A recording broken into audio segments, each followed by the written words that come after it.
is Monday, February 5th, 2024. If we could please stand for the pledge. I pledge allegiance to the flag of the United States of America and to the republic for which it stands, one nation, under God, indivisible, with liberty and justice for all.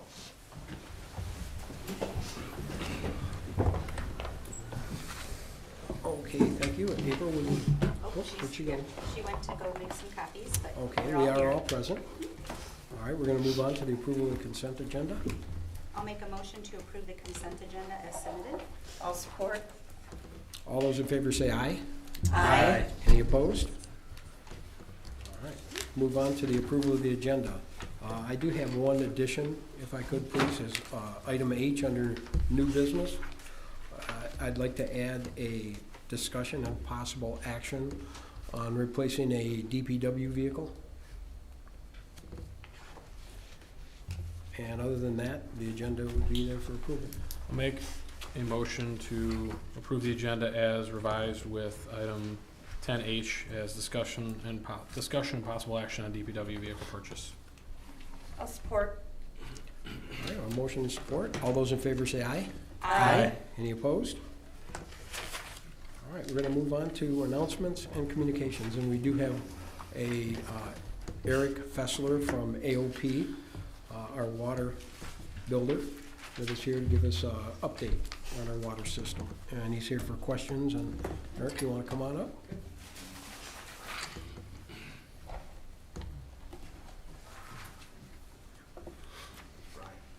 There's Brian. Do I just go to the home screen? Just the PDF. Just click it?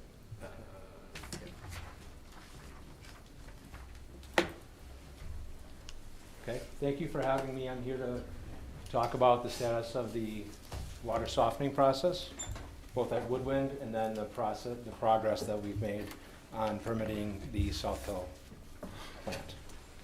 The picture you see here is one of the softening reactors at the Woodwind plant, along with the control panel. We have 3 reactors there to soften. What I'll go over is a general background of the water treatment process. Be a little bit closer to the mic. Oh, sorry. I should talk to you. Sorry about that.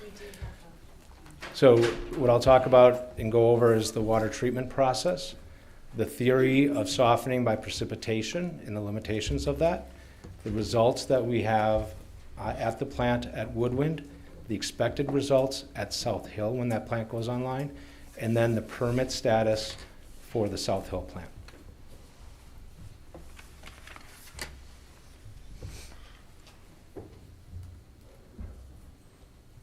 Sorry about this.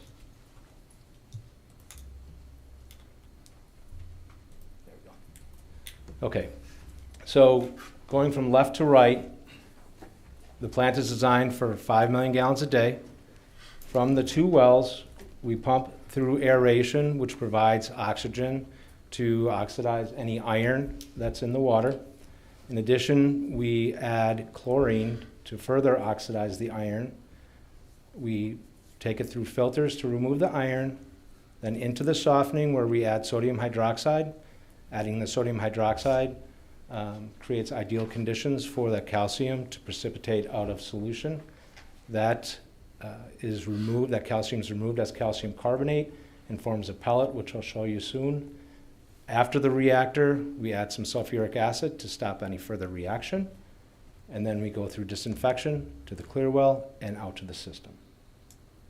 The side streams that you see there are to add seed material, which is silica sand, which is the nucleus of the pellet, and then we have a pellet discharge.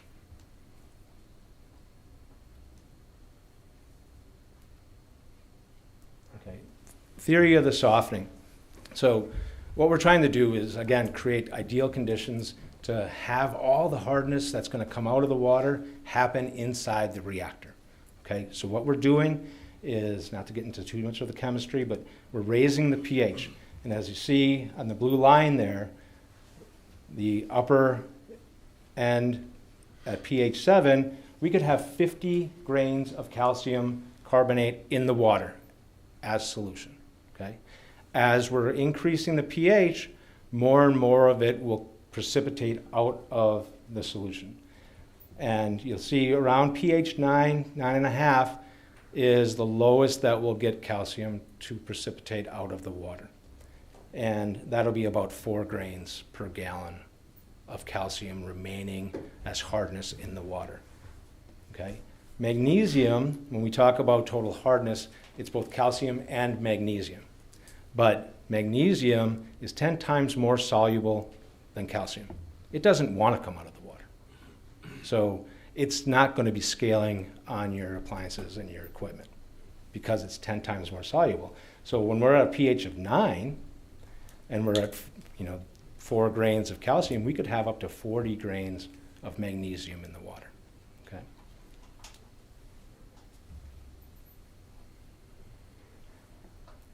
So looking at woodwind, and we've been softening there for some time now, and the column on the left there, you'll see that the calcium hardness has 16 grains in it. The magnesium hardness is 8 grains. When we're softening to date, we've gotten the calcium hardness down to 7, and of course that magnesium is so soluble, it's not going to precipitate out. So we have a total hardness of 15 grains so far. I think we'll get that further down, but one of our limitations of how far we'll be able to get that down is how much sodium hydroxide we can add. Sodium hydroxide is the chemistry that we're using to raise the pH. Okay? The limitation that we have is 200 milligrams per liter of sodium hydroxide that we can add, and that comes from the state. In January, when this result was taken, our dosing was around 184 milligrams per liter. So we can inch that forward a bit to try to get more hardness out, and hopefully we'll get it down to 13, 14, but right now we're at 15. I brought some samples of the pellets. So it's hard to see it out here, but I'll pass it around and you guys can keep the samples here. But these are the pellets that were produced from the woodwind plant. And these pellets started out as a grain of sand, and the white that you see formed here, the size of about a BB, is calcium carbonate. So I'll pass them out to you.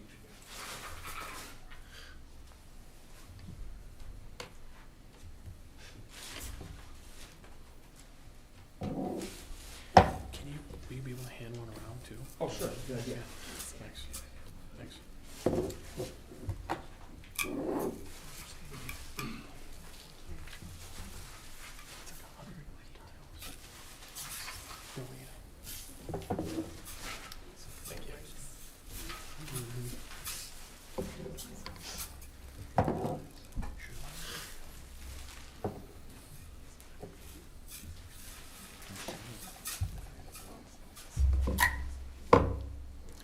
So that's the woodwind plant. The water quality at South Hill, coming from the wells, is actually even better. So the calcium hardness at the wells at South Hill water treatment plant, the calcium is 11 compared to 16 at Woodwind. And the magnesium hardness is 6 grains as opposed to 8 at Woodwind. What does that mean to us? That means that the overall hardness, we should be able to get down to 10 with the same amount of chemistry that we're using at Woodwind. And it'll create a much softer water. And we did pilot testing at the South Hill plant and demonstrated that we can get 10 grains of hardness. So that's what we expect to get when we get that plant online.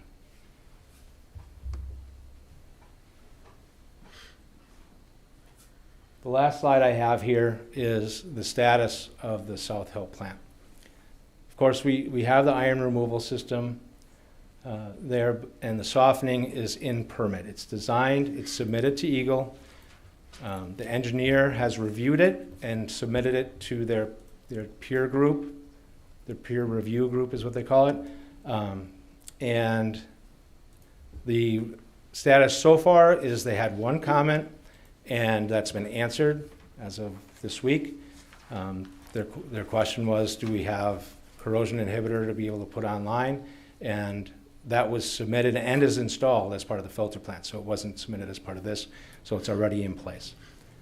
He's going to be checking again at the end of the week to check on status, but we keep pushing him, but we're at the mercy of when they approve it that we can build the system. So that's all I have for tonight. I open it to questions. Eric, did they give you any idea of at all, or, I mean, are we talking weeks, are we talking months? Yeah, mean, I wish I I'm could. concerned about our consumption going up here in Right. the spring. Yes, and I make my weekly calls to them. I wish I could give you a definitive answer to that, John. But the best way I can give you the answer is, in December, he said middle of January. And here we are. And I know that he's contacting the peer review team, but the peer review team is very cautious on approving new water systems with, the history of what's happened in Flint and that type of thing. So I expected it should be coming soon. He hasn't gotten any other comments from them.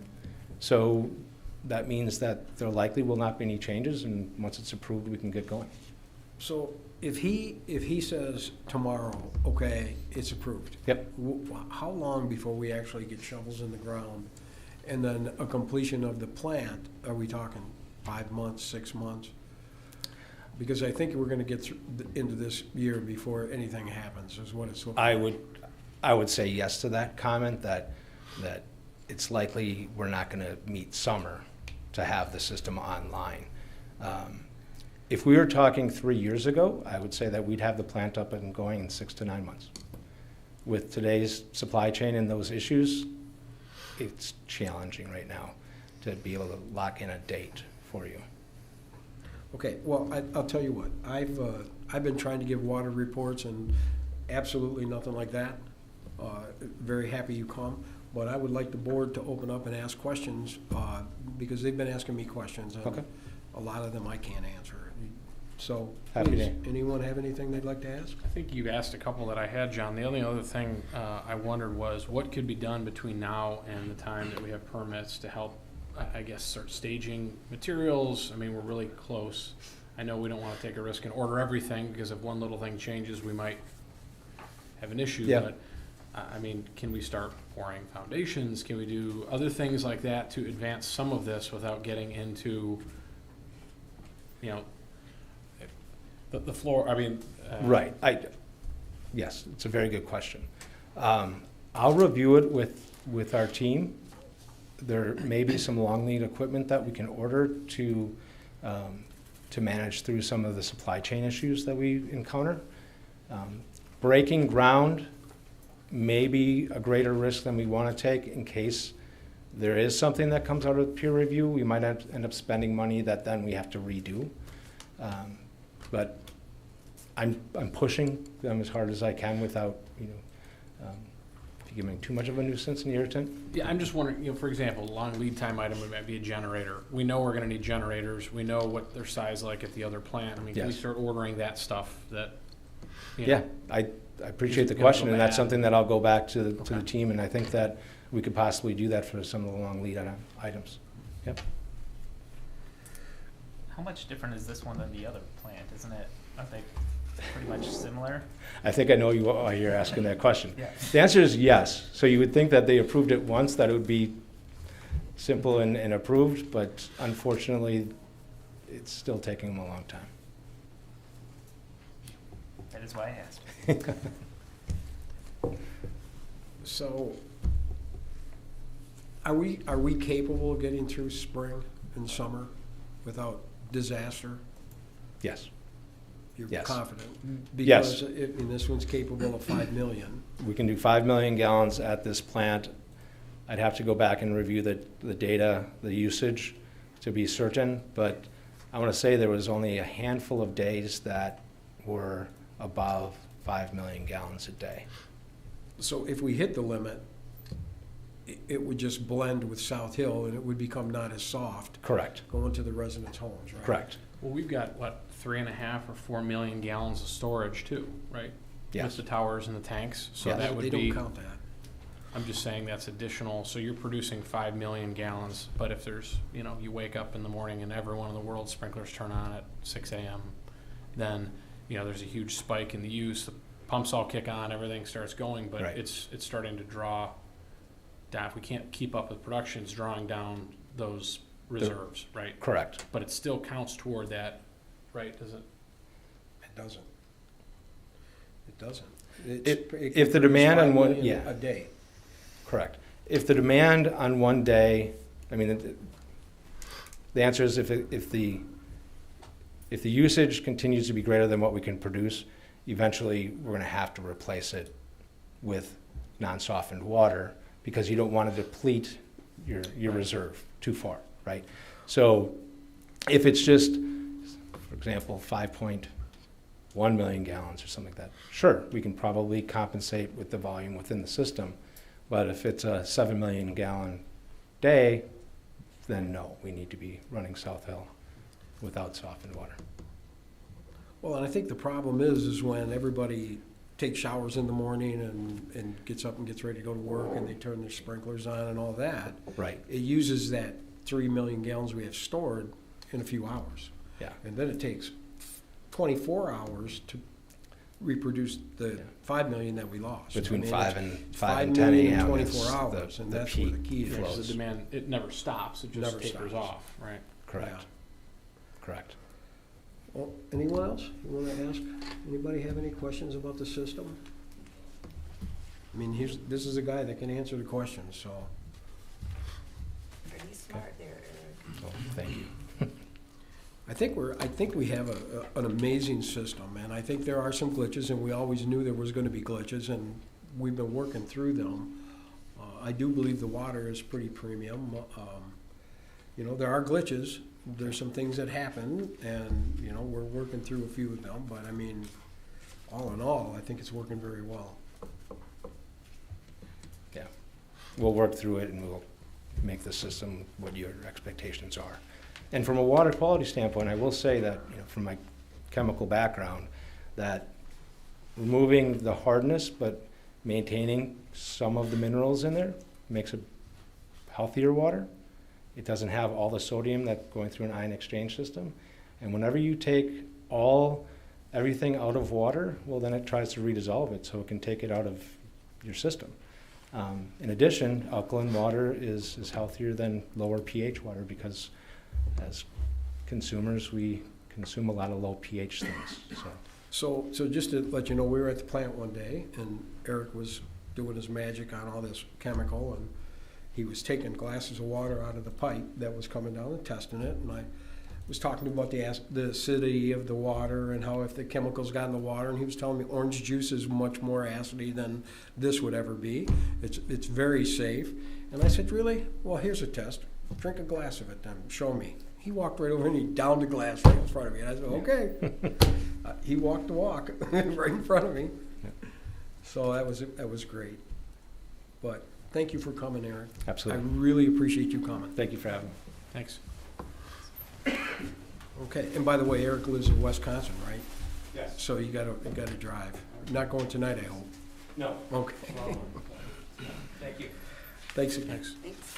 Okay, we have any more announcements? I knew you were gonna Yeah, have one. I got one more. So, Okay. we are getting ready for early voting in Lyon Township, our first 9 days of early voting. So we will be starting on Saturday, February 17th, and it will end on Sunday, February 25th. We will be voting all of those days except for Thursday. Will be noon to 8, but everything else will be 8:30 to 4:30. So you're more than welcome to come up and vote. Otherwise, we of course are open on Election Day, February 27th, and if anyone is interested in working Election Day as an inspector or precinct worker, we would love to have you. Please give our office a call, and we'll get you trained and get you working on the 27th. If not, I hope to see everybody there voting. Okay, thank you. Patty? Yeah, I just want to remind everybody that your winter tax bill is due a week from Wednesday, so February 14th. If you don't pay it on time, it starts a 3% penalty, and then I turn over the entire tax roll on March 1st to Oakland County, and then that's an additional 4%. So come in and pay your taxes. We love to see everybody, but we also have a drop box, or you can pay it online too. So anyways, just want to remind everybody. Okay, go ahead. Trustee Blades and I met with Paul Zelniak, the city manager at the City of South Lyon, to talk about upcoming opportunities for the two communities to look at some sidewalk improvements. What kind of came out of the meeting that I just wanted to at least let the board know is the potential for putting in a flashing crossing sign at the Huron Valley Trail crossing by the high school across 11 Mile. It's south side's the city, north side's the township. The city recently put one of those flashing signs in at 9 Mile by the middle schools, and they had sent over some. They'll be sending over information on costs and everything, but it's probably going to be pretty minimal, probably less than 20,000 per community. So, if there was interest here, we can continue talking with them. He'll, of course, bring it to City Council too to see if there's interest there as well. Okay, always interesting. Yeah, definitely interesting. I have an announcement. So I've been working hand in hand with the 52nd District Court, along with the Oakland County Sheriff's Department, and we came up with an idea that's not a new idea, but it's an idea, whereas we've been getting threats in the schools a lot from, writing on bathroom walls, and it's taken a lot of our resources as the police department to go over and work on them. We close the schools down, the parents get their kids frisked. It's not fun. So we came up with an idea, and we worked really hard to put it together, and our first deal was this last Friday. And what we came up with, we had Judge Law and Judge Reeves, Lieutenant, and his crew, and we put together a court in school. And it was the most fantastic thing. I know, Sean, you showed up and came to it, but we had half of the students came in the first session, and then the other half came in the second session. And they had people that were convicted of different things. They brought them in. These were real trials. They tried them in front of the kids. The judges were very informative. They walked up and down the stages. They talked about consequences. And it was the greatest thing I've ever seen. These kids were quiet as a mouse. They listened to everything. There was 7 different court cases in the morning. And I mean, some of them went out in handcuffs. I mean, it was real. And it was really something to see. And I just want to applaud our community for that great work. And I think we've got another one coming up. We're going to do it at the East High School. All the SROs were there. It was amazing. I can't tell you how impressed I was with how this worked. They brought all their clerks in. They had the judge sitting right up on the stage. They had the podiums. The prosecutors were there. They were prosecuting. The defense attorneys were there. It was really, truly informative. The best education I think they could have in the world we live in. But I wanted to thank you guys. Thank you, the Oakland County Sheriff's Department. That was amazing. They had a lot of deputies there. They were everywhere. The judges were just amazing. And I can't wait till the next one happens. And thank you guys. Well, thank you. If I may interject, Mr. Dolan's a humble man.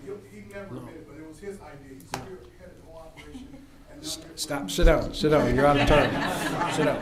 Round of applause. Sit down.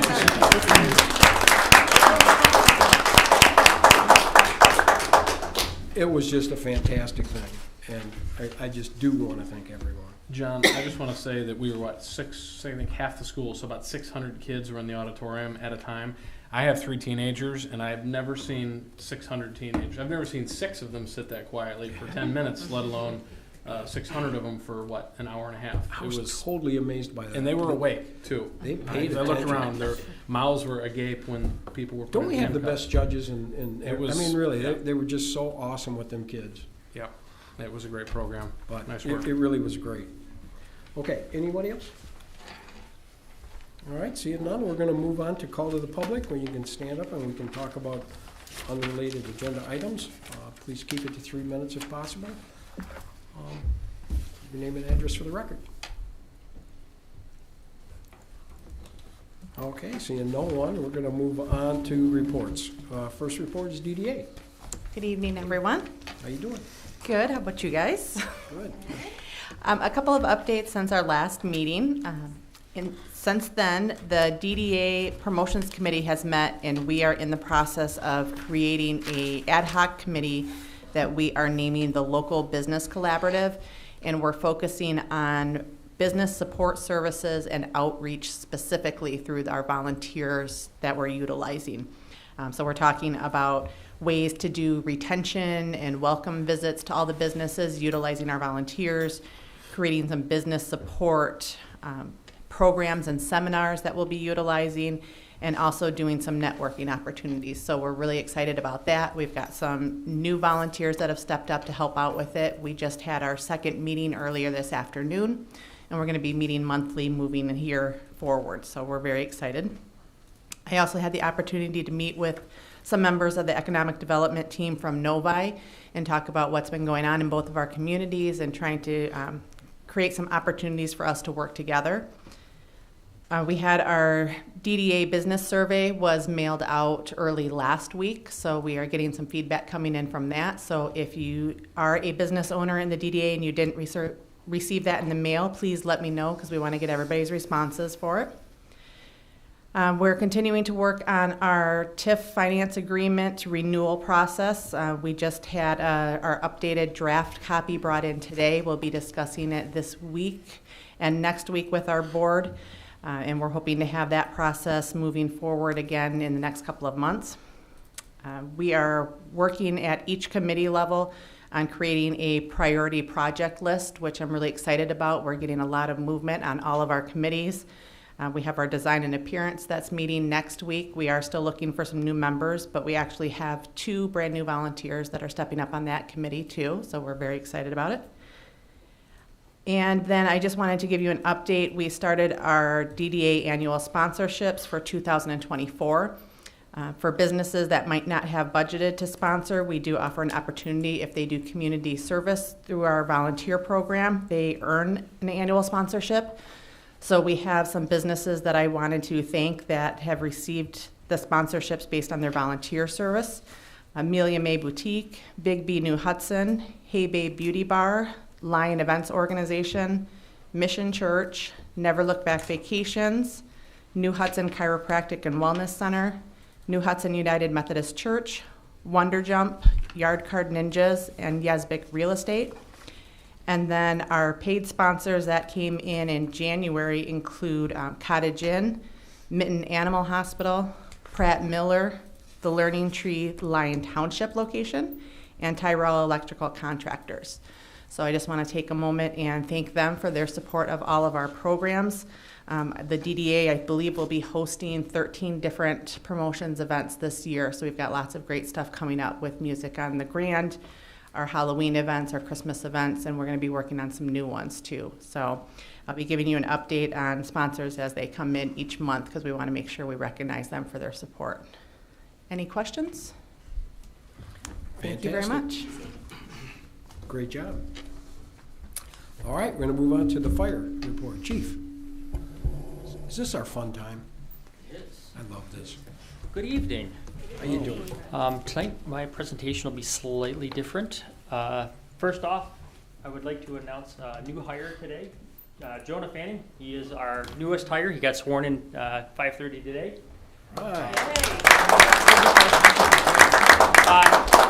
He is a fully trained firefighter. He's got all of certifications and stuff like that. So he's going to go through our basic training program that we have in our department, and then he'll hit the ground running for us here in our department. So we look forward to having you here. Thank you very much, sir. Next on my agenda here is I've got a promotion this evening. Firefighter Rosala has been with our department for 9 years, and he has definitely shown the commitment and dedication towards our department and our residents. Over this last year, he's been very involved with our training program, and more so recently, he has done a lot for tracking a lot of information, and he's created a website for our department that is kind of like the main hub where all that data goes, and I get monthly reports, and so does the training officer. And in addition to that, over the 9 years he's been here, he has always been one of those people that this place can always count on. You know, when that all call comes in, he is always there religiously, and no doubt in my mind he will be one that's showing up for those calls. For with that, if Firefighter Rosala would like to come up at this time, and actually his wife Andrea, I will be promoting Firefighter Rosala to Sergeant this evening, and his wife Andrea will be pinning his badge on him. Yay!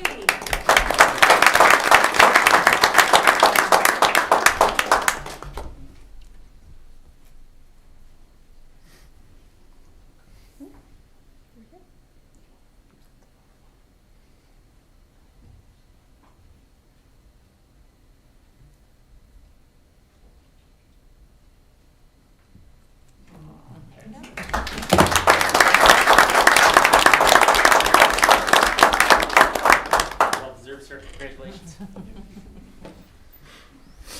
And the last item I have this evening, if I could get Deputy Rathbun up here with me. On Thursday, January 18th, 2024, at 3 o'clock in the morning, Oakland County Sheriff's Department received a 911 call from a Joe Baldwin, a passerby on his way home from work. Baldwin advised that he was in front of a home that had flames shooting through the roof. Deputy Rathbun was on patrol when he was dispatched to the call. Deputy Rathbun responded immediately to the location and noticed a vehicle was in the driveway. Assuming residents were home, Deputy Rathbun proceeded to the front door and began banging and shouting, "Police, get out, our house is on fire." After several attempts, a female occupant opened the door. Deputy Rathbun advised the occupant that the home was on fire and that she needed to evacuate. Deputy Rathbun asked the occupant if anyone else was inside, to which she confirmed that her husband was asleep in the back room. Deputy Rathbun, risking his own life, proceeded into the smoke-filled home and found the male occupant in the bedroom. Deputy Rathbun successfully removed the male occupant from the burning home, then ushered both occupants to the safety of his patrol car. Without the quick action of Joe Baldwin, who wasn't able to make it this evening, he is going to get recognized at our station, and this deputy's heroic acts, this incident could have had a completely different outcome. The Lyon Township Fire Department would like to recognize these gentlemen for their heroic actions in the incident by awarding them a Department Life Saving Award. This is not Deputy Rathbun's first award with us. So I've got a certificate, I've got a challenge coin, and inside there you've gotten a ribbon from us before. That star is to go on that ribbon, sir. Thank you, sir. Thank you very much.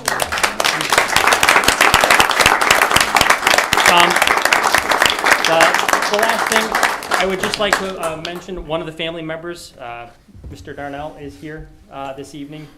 It was his family that was inside that house. Thank Did you. I not tell you that wasn't going to be the best part? It was so fun. I love our good people here. Any questions you for my all. report? Fantastic. Sure, absolutely, come on. Good evening. My name is Barry Darnell. Hi. I'm so appreciative for these first responders. They saved my parents' life. And first responders are the first ones in, and they put their lives at risk. And I would give mine for anyone here. And thank you very much. Thank you.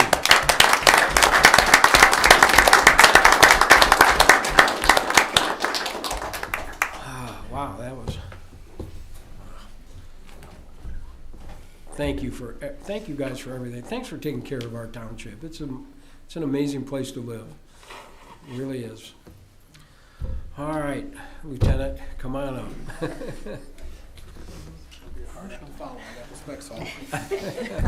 Good evening, everyone.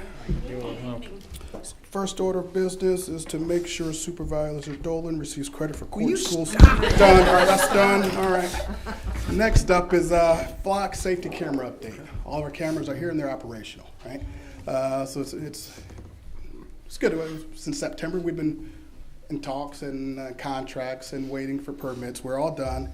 And I have a success story to share. I'm going to segue right into it. I believe I let all of the members of the board know about our UDA, but for the members of the community that are here, I'd like to share this. On January 23rd of this year, at the USA To Go, around 8:30 in the morning, not a resident, but a gentleman passing through stopped in the gas station to use the restroom. While he was in the restroom, somebody stole his car that he left running and unlocked. The perpetrator proceeded to take the vehicle to somewhere we don't know. I don't know. But several hours later, around noon, flock cameras caught him heading southbound on Milford Road through Milford. We were able to communicate with our deputies and stage and waiting for him to come through the checkpoints, and we were able to box him in and take him into custody. Our flock cameras correspond his location to the Walmart, and we took him in custody. He had his 3-year-old daughter in the back seat. I believe you mentioned he was taking the car back to where he had stolen it from, but I don't think that matters at this point. But yeah, he's in jail, awaiting judgment for his crimes. Next up is the new positions. The new positions will be starting in Lyon Township on February 10th.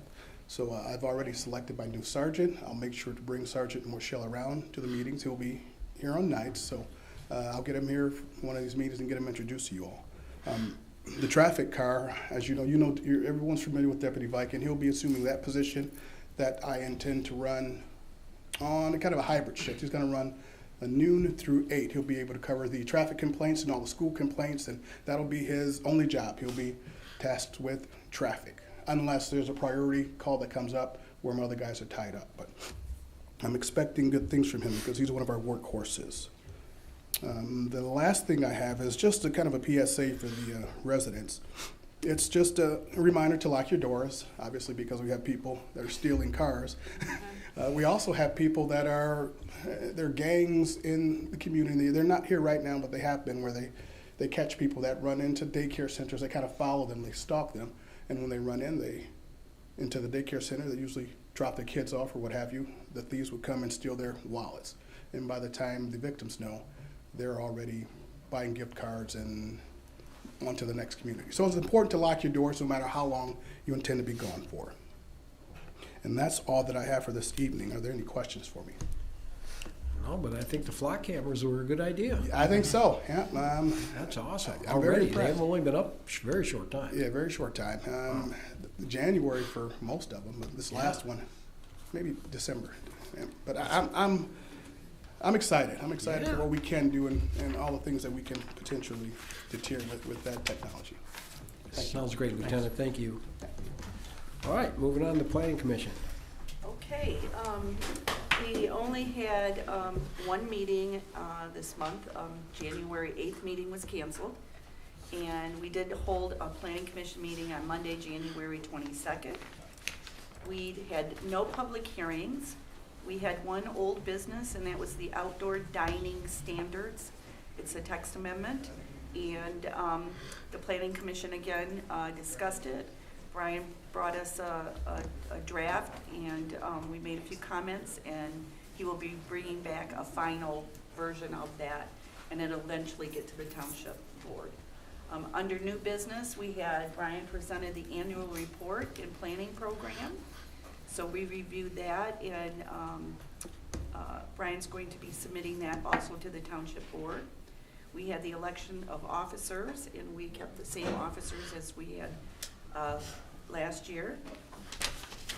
And that was it. Then we gave our community reports, and that was the meeting.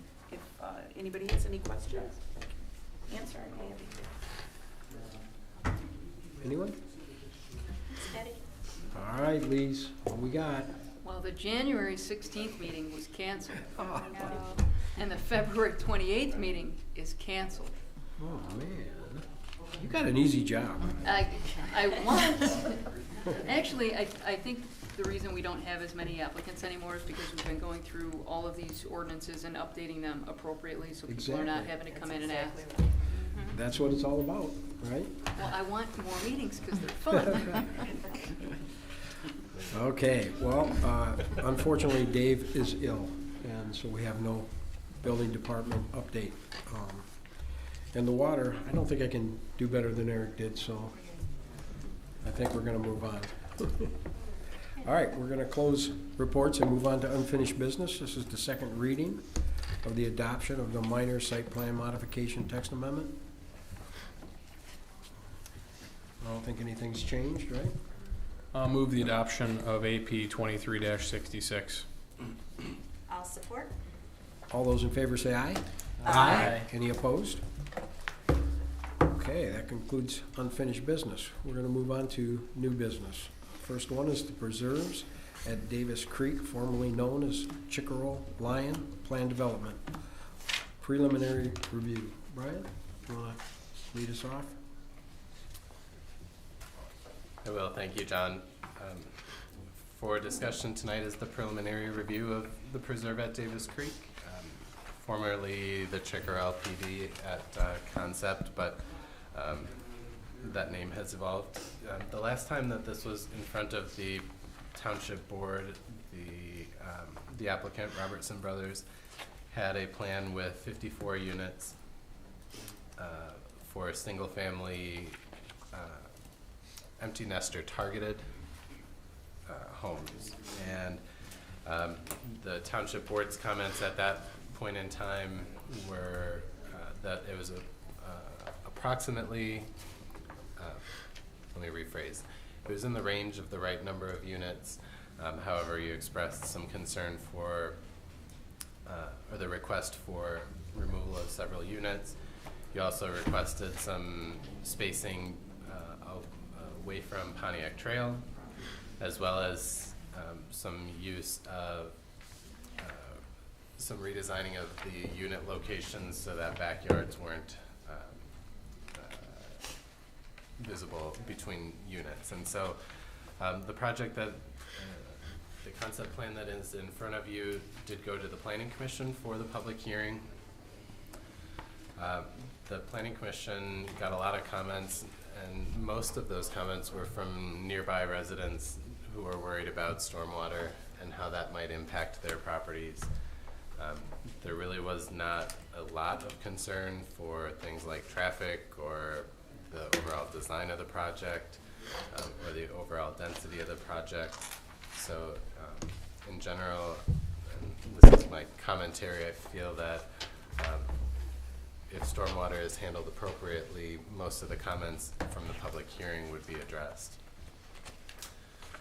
You'll note that in our review to the Township Board dated February 1st that in general we find the project is as expected or as presented at the concept phase. The 52 units represent 153% of the parallel plan. This is a property that is severely impacted by wetlands and very odd shapes of the wetlands and water.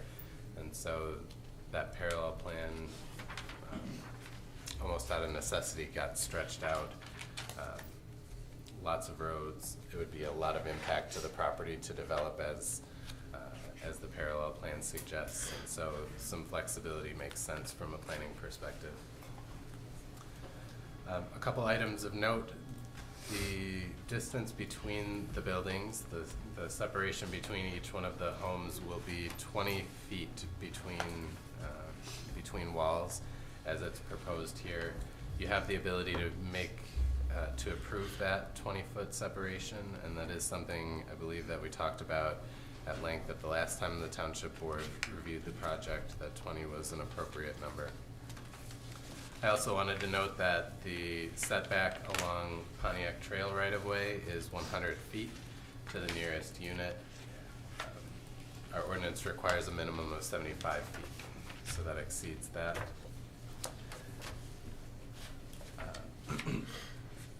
One note on parking that has been raised by several members of the Township Board.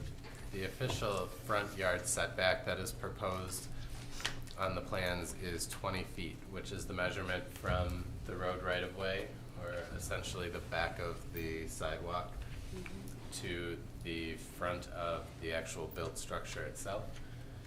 But if you take a look at the design of the building footprints, there's a portion of the habitable home that is going to be right at that 20-foot setback. The garage doors are actually set back an additional 5 feet. So you're going to get functionally 25 feet of driveway. So the concern was whether some of these long vehicles, big expeditions or full-size trucks, are going to hang over the sidewalk. And based on the design of the buildings, there shouldn't be that concern.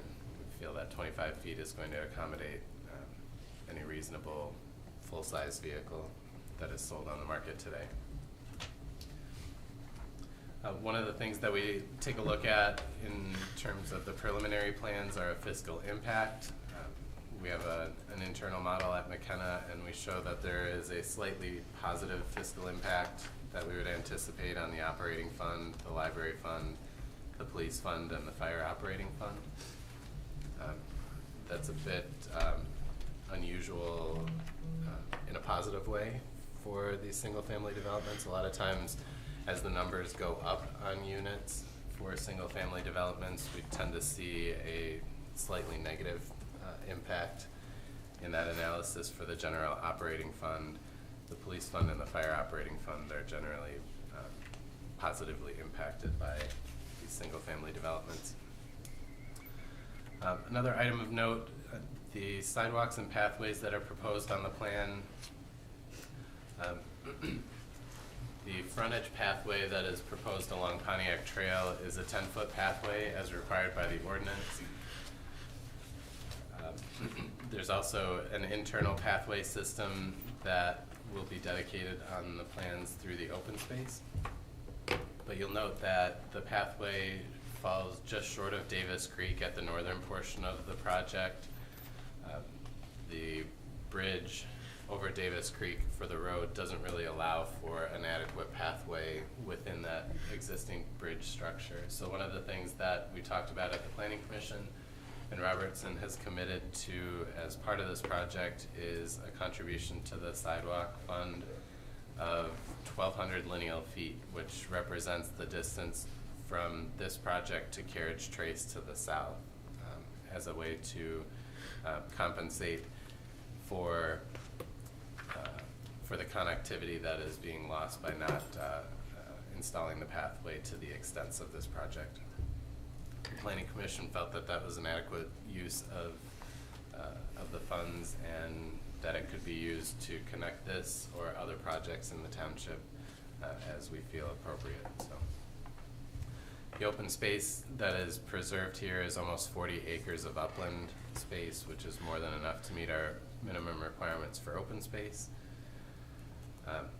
We've requested a little bit more information on the signage for the project. There's one entryway sign that's proposed at the northern driveway to the project. We just ask for a little bit of information that can be provided at the final review. And our final comment of note is that we think that the woodland replacements are calculated. There isn't a woodland tree replacement calculation shown on the plans. Our ordinance is extremely complicated, and so we think that an update is warranted and that there's additional space on site that additional woodland trees can be placed. And so we just note that on the final PD plans, the ordinance needs to be complied with, which we think can be accomplished. So with that, I will leave you the Planning Commission's recommendation after holding their public hearing was approval to the Township Board on a 6-to-1 vote. We do have those minor concerns that we believe can be addressed on a final site plan, and so it's our recommendation to approve this as well. Thank you. Okay, Brian, thank you. Leslie, you have anything you want to add? Just a couple of items, just referencing our January 30th letter, which is in your packet. The applicant has provided a traffic study. The improvements shown in the study would be right turn deceleration lanes. And this will be, of course, confirmed with the Road Commission that they accept this as part of the review process with Road Commission.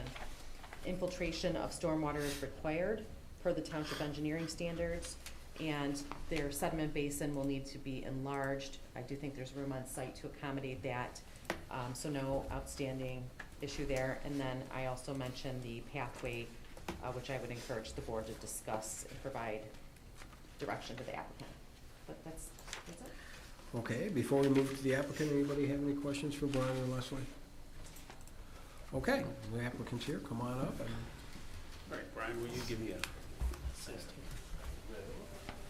Jim Clark, 6905 Telegraph Road, Robertson Brothers Homes. Yes, I'm retired and still in active duty, so I've been asked to keep it somewhat brief. I know I don't want to go through everything we've gone through, so I'll make a few points and then open it up for questions and refer back to my presentation if things are of that nature. So one of the things that came out of the public hearing, which was a foot fault or more on our part, was we did not meet with the homeowners prior to that public hearing, which is something we should do and didn't do. So what I heard from the homeowners or the residents when I was at the public hearing was the hydrology of the surrounding area. I hear the surrounding area is very wet. We did get topographical information, and we sent it to the homeowners to show where the water flows are currently coming from our property to their property and from their property to our property. With the placement of rear yard drains, I don't believe, it's our engineering belief that we will not exacerbate the existing problem that's there. I think there is a Oakland County drain north of our property that is not flowing correctly. And this is all stuff we will work out with Leslie. And I'm not saying trust me, I'm saying trust your engineer. So they did ask us to look at the creek and the creek flow as part of that flooding and wetness in the area. There were concerns with the quality of the runoff, and we said we would work with the association to make sure we weren't just putting too many phosphorus, too many chemicals, too many fertilizers on the lawn and then creating algae blooms and other things. There was discussion of where would the outlet for the ponds be, which would be into the creek at an agricultural rate. We talked about the topo. There was some discussion of density, but there's always discussion of density, and I don't want to characterize that for you. I think there's some homeowners here. There was discussion on moving the trail away from the property line, which we are, our wooded trail, and we're willing to work with the township and the residents to take it as far away from their backyards as they want. So I'm not looking to reduce the amount, but if it's too close to property owners and the township's okay, we're certainly would look to revise that. Our land planner went out and actually looked at the areas, and the trail goes to the areas he thought were of most interest. So he actually physically walked it, but we will move that if that is of interest. We committed to give the residents soil boring logs. I don't know whether Tim did that. And then we redid a traffic study, and I want to feature the fact that our traffic study says that the use classifications that traffic engineers use for age-targeted communities result in less traffic trips per day for this development than if it was developed under its existing parallel plan. So there's less traffic generated with our plan versus a standard 34-unit single-family plan. Traffic engineers' discussion, not mine. The items that Brian had brought up and the items that Leslie has brought up, we don't have any issues working out or working our way through any of those issues. The decel lanes, certainly the signage, the woodland and the tree calculations, and the sidewalk thing. So I'm happy to go back through this presentation or just leave it at that and let you guys, you've seen this at least twice, maybe 3 times, so I will ask for your direction. Okay. Would you like to see it again? Or do you guys have your questions? You know, because I think we have all seen it, and I believe most everyone in the audience has seen it. Yes. Okay. And nothing's changed other than we reduced 2 more units. Okay, so if we have to reference to it, we can, but let's go ahead and I'll open it up for questions. And somebody want to start? Anyone? Anybody got any? Well, go ahead, Lisa. I've got a quick one because Yeah. I had a chance to talk to Leslie today. And I do have a concern that I hope you address with the sanitary sewer item in Leslie's letter, item number 2. So the sanitary sewer and Pontiac Trail must be extended to the north property line? Which we will do. Okay. Yes. I just want to confirm what her letter. Leslie's aren't matches optional. Well, that's true. I don't mean to be flippant, but if she wants the sewer line extended to the north property line, that's what we'll do. Fair enough. So, That was easy. yes. And then I would very, very, very much like for you to cross that drain, or that creek. And the reason, With the sidewalk? yes, and as opposed to your contribution to go to the south for, with your sidewalk contribution. And that is, the quick explanation is the property to the south of Trevor Lane is the city property anyway. So that would be something that would be up to them as far as any kind of connectivity.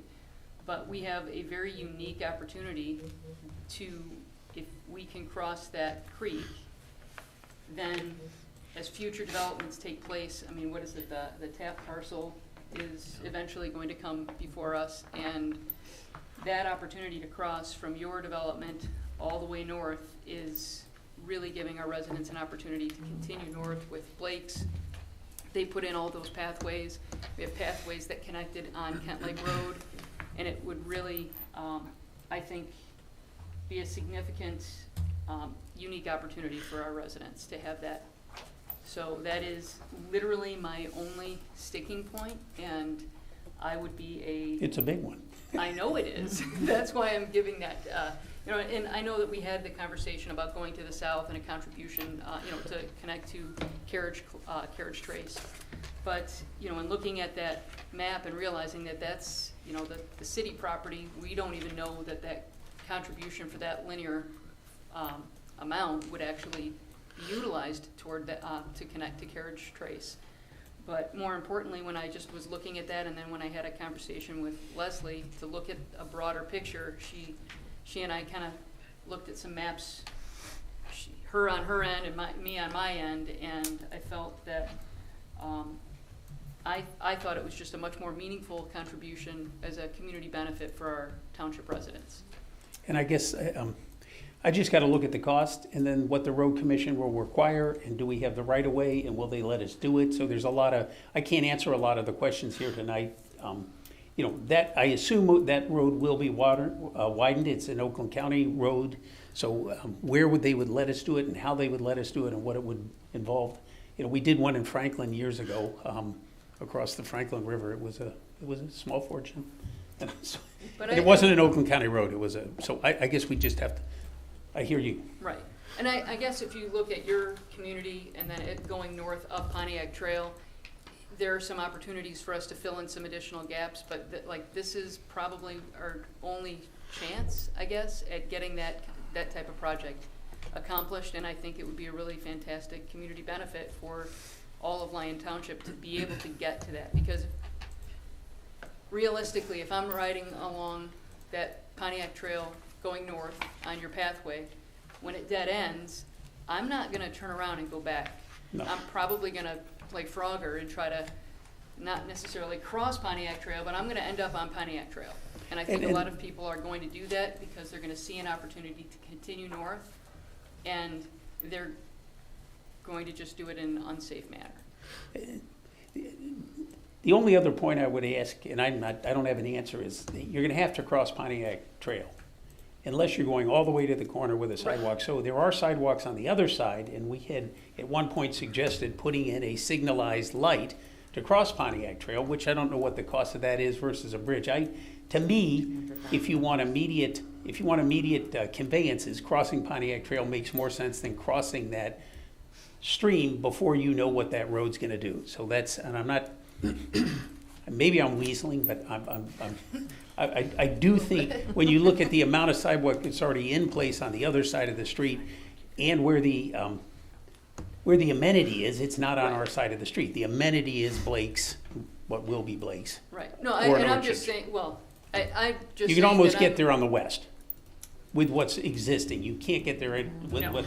No, doesn't Lombardo didn't have any sidewalks on his? Yeah, but your north property line is further north than Saddle Creek, so you would extend it, your plan would extend it further to the north. But then Saddle Creek goes substantially further north than we do. No. No. Okay, then I've got it wrong in my mind. Okay. And that is truly my only comment is regarding that. You know, I think in the township, we have an opportunity because of our bike trail.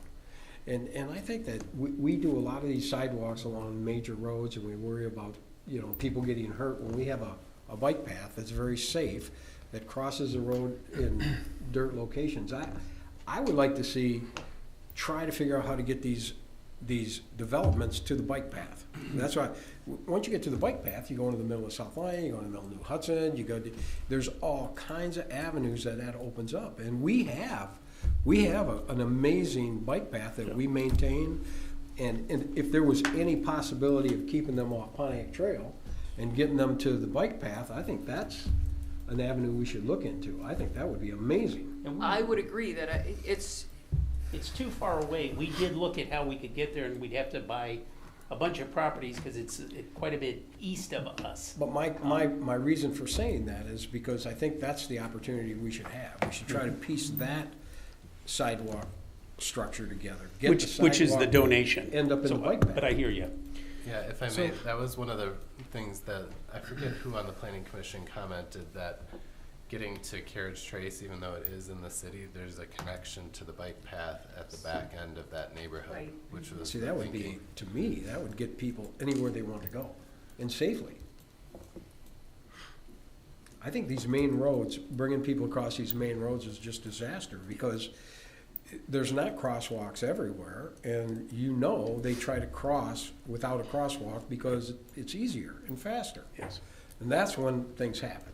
So it'd be nice to get them off of the main roads. Which was the, 1,200 feet down to Carriage Trace to get to, as Brian reminded me, that does connect too, so. How wide is that creek?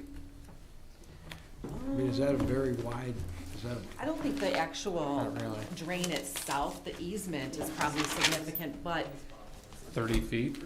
is it 30 feet? It'll be the better part of 100 feet from head wall to head wall. I don't know about that. I don't think it's You don't that. think so with the flooding situation? Brad did?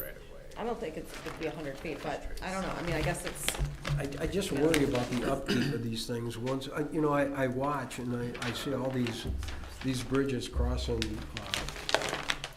creeks, and they always are in bad shape. I mean, they look great at first, Yes. and they always end up in really bad shape. And the worst thing is the cost to fix them is almost as much as it's cost to build them. Yeah, I mean, I get you, John. I guess I look at this, and Lisa, I agree with Lisa's point, because the area, I don't know, 350, 400 feet north of Coach House Lane, most of it is a wetland, and the boardwalk, I live in the neighborhood across the street, and we've got a boardwalk that's probably 300 feet long. Yeah. And our neighborhood keeps it up, I guess. It looks good. So somebody's keeping it up, and it's not the township. So, you're gonna have to do something at least half that size right across the street. So when you talk about a path contribution, it's not like beautiful, flat, like wide open, 1,200 feet. And it's also in the city. And we were talking earlier about partnering with the city. It'd be great for us to maybe get down to Trebor, a pathway from your neighborhood.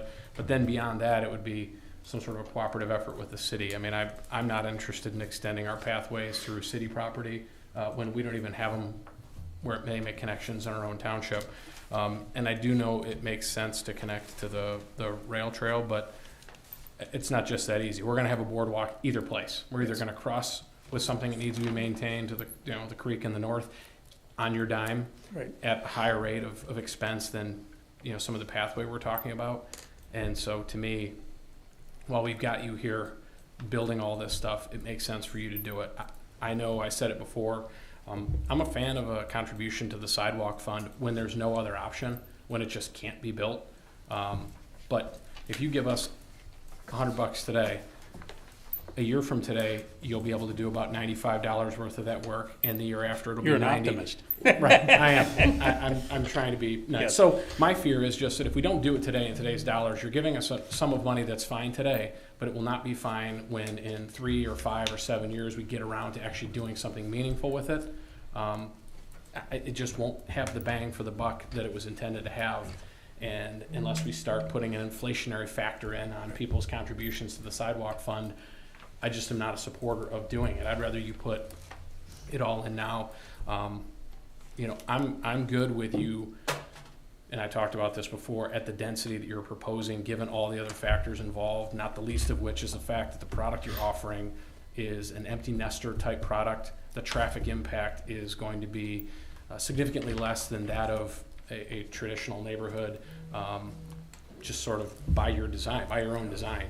I'm familiar with those types of developments. I know people who live in them. They just don't generate quite the same amount of traffic. So that's, and it's a need that the community has. If you don't build it, somebody else will somewhere else, but I like it. It preserves quite a bit of land here.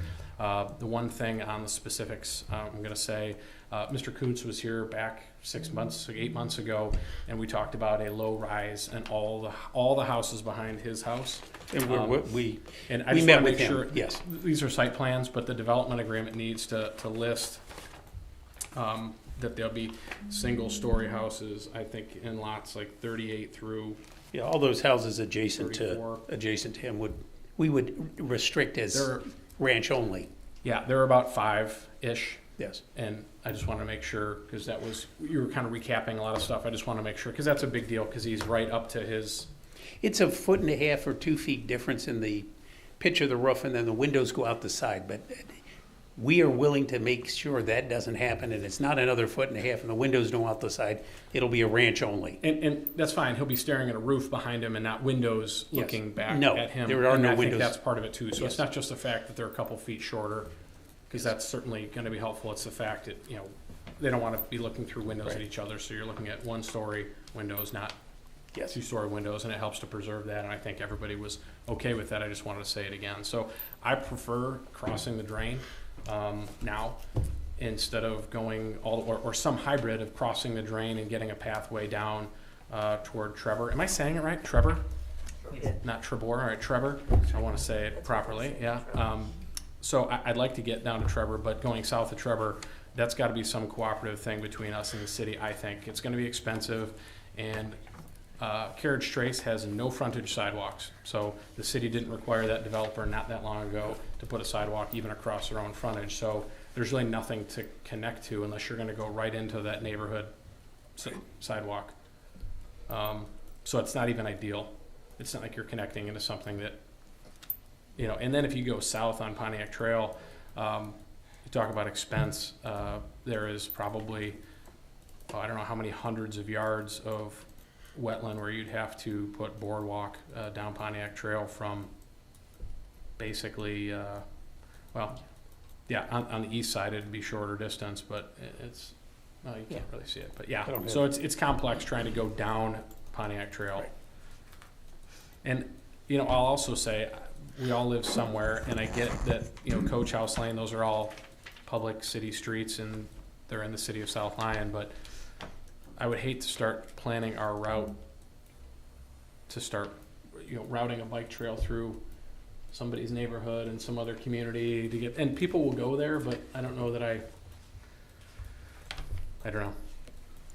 They've got their neighborhood access to the rail trail, but I'm sure they didn't design it or intend for it to be for 5,000 other people who don't live in their neighborhood. It's public road, people can go there. I just don't know that we want to necessarily funnel more people into just someone's neighborhood. You're kind of doing that any way you do it. Probably. Funneling it into And somebody's it's neighborhood. they're public roads, right? I live in So- a neighborhood with public roads. People can ride their bike down. So, I mean, the whole idea behind doing this is to make sure that everybody's using everything. I mean, so you can't I just guess. say, this one can't use that one, and this one, I mean, that's the Right, it idea. just That's what is- you're working for by all the sidewalks everywhere, and now you're saying we don't want to do that. Well, it's just another community, and that's fine, I guess. It's not just as easy as slapping a sidewalk to the south of Coach House Lane, is all I wanted to point out. And we're having our developer extending sidewalks for several hundred feet into the city instead of putting that into our own infrastructure network, I guess. And I think we should be extending our own. Well, I look at communities should always get along. And we should be working with the city of South Lyon. Absolutely. And you know, if you want, you know, everybody to get along, we have to work. These are invisible property lines. And it's just like I say with the schools, right? Kids that go to the schools, it doesn't matter where the SRO money comes from, it's our kids, it's our community kids. Well, yeah. Same thing with this. We're trying to connect everything together, but then we're trying not to, you know? I think what we should do is talk to the city of South Lyon. I agree with Chris. Let's see what they got to say. Let's see if they have a problem with that going through there. You know, I'll Can be we ask honest them if with they'll you. help pay for it? Well, they might. We gotta ask, right? I That's mean, my favorite route then. I get along It's very a lot- well. I get listen. along very well with the city of South Lyon, so I have no problem talking to them. I talk to them all the time. You know, if we wanna talk about extended sidewalks and making it easier, why would they have any problem with someone getting into the town, into the city of South Lyon? They'd love that. You know? If the costs come in excessive, substantially more than what we have, can we look at some of all of the accoutrement we put on? We propose this to not go over that creek because it's probably another 300,000 or 400,000, and we're reducing units and adding amenities every time we come back here, and at some point it breaks, and I believe at 52 units, it's getting very close to breaking. I am willing to do as many community benefits as we can, but I'm not willing to start out with land development that makes us have to sell, you know, $800,000 and $900,000 houses starting out. I don't think that's where the market should be. So it all has to fit under a sales price, and I'm not complaining, we need some direction on what and how much, and we will look at all of it and do everything we can in our power. But we loaded up what we thought were a lot of amenities on Pontiac Trail with a unique bike path and some picnic areas and a lot of trails and a trailhead. Moved all the units back, and we have, because of the uniqueness of this site, and we're preserving a lot, but there is still a LOMAR and a CLOMAR and a HEC study and remapping wetlands and making sure we're not flooding out the neighbors. It's not an easy cornfield. So that's the end of the developer's pitch.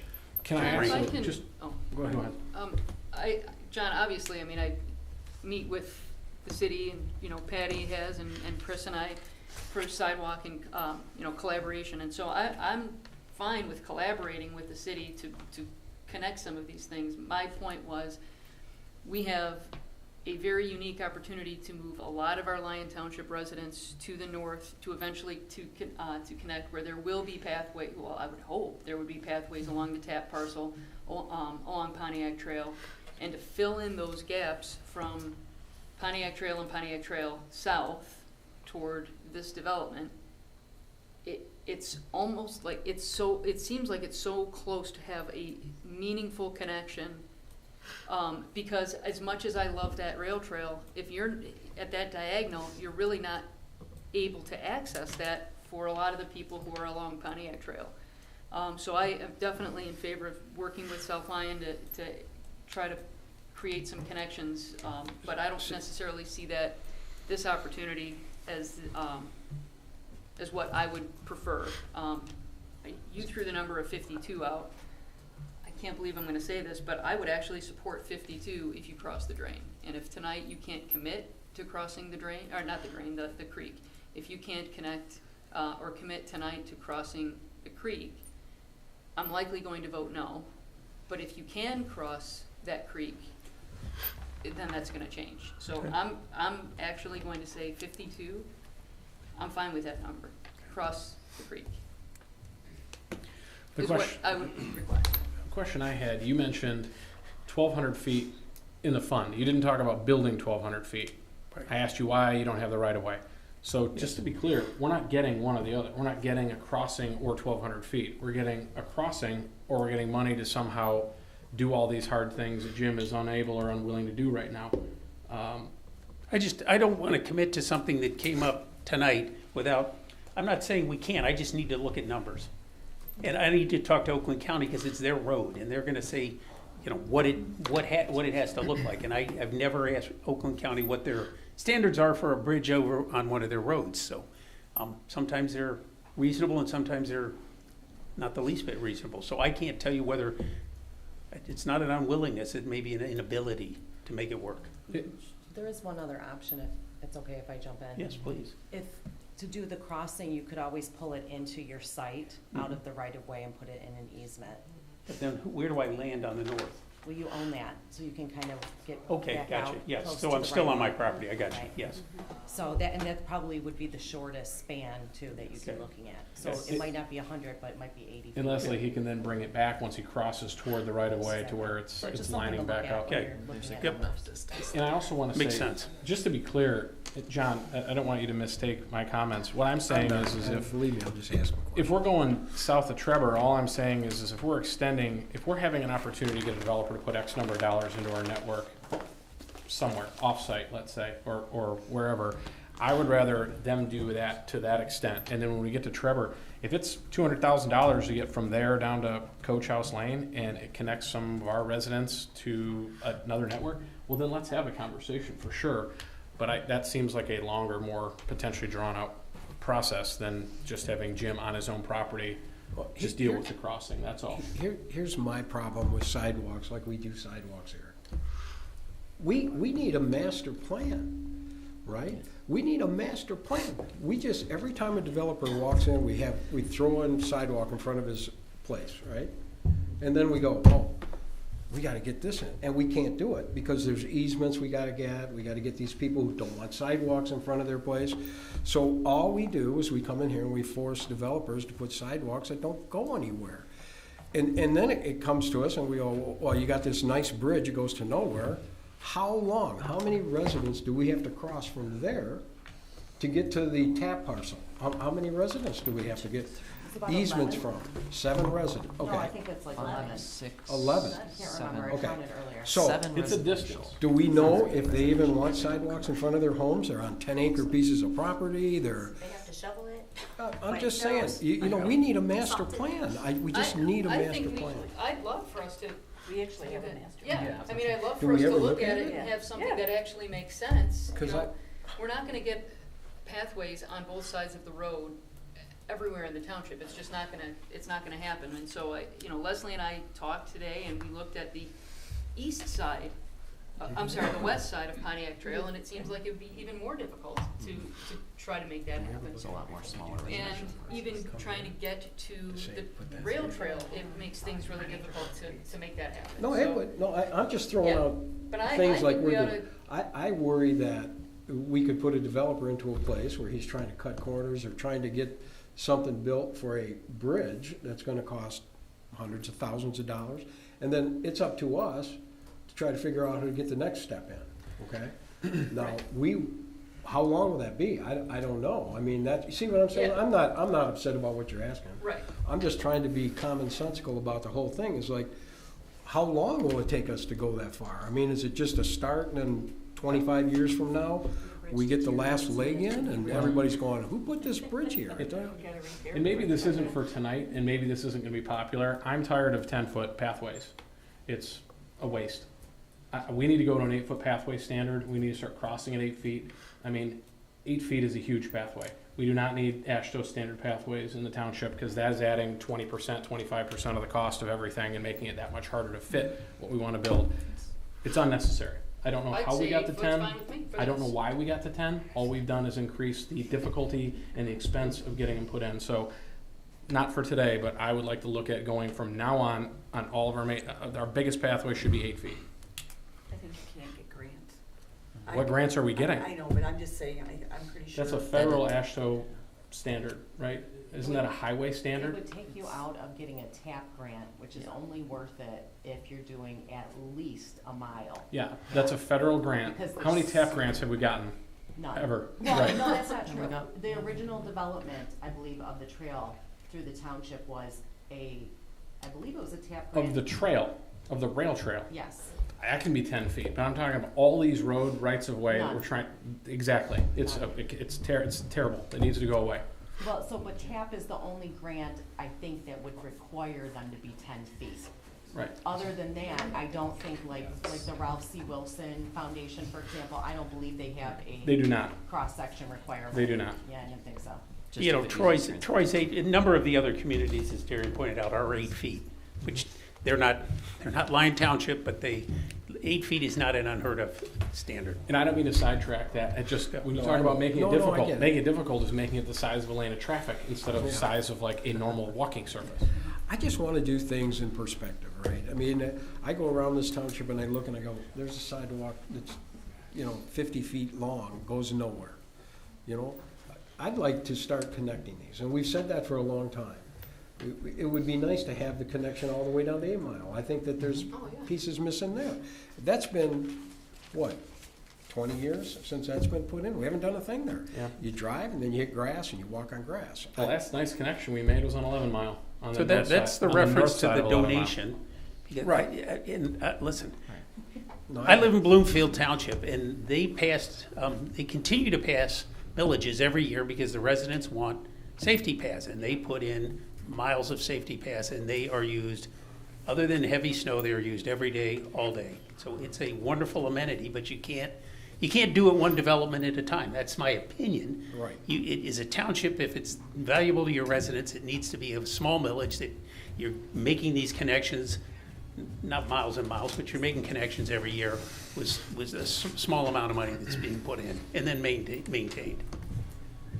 Well, we got. Okay, well, we've got to get back on line Yeah. here. I mean, I know we're talking about paths a lot. Does anyone have any questions about the actual development? I mean, does anybody have anything for that? I just have one question, Jim. Yes. And I know, like Sean said, the house to the south, which I think is the Coons. Yes. We did talk to them about Tim's met with them, screening. yes, and we will. Okay. We are committed, both here in the That's all. public forum and That's then my in only meetings. question. Absolutely. Well, both the Coons and to the north. Right. But, we're staying further away, and I think when we find out what our limits of disturbance are and where the rear yard drains go, then we'll know what trees we need to augment to the north. But we are committed to making sure the neighbors are maybe not 100% satisfied, but we're not gonna put in 1,000 trees, but we will make sure they're screened from our development.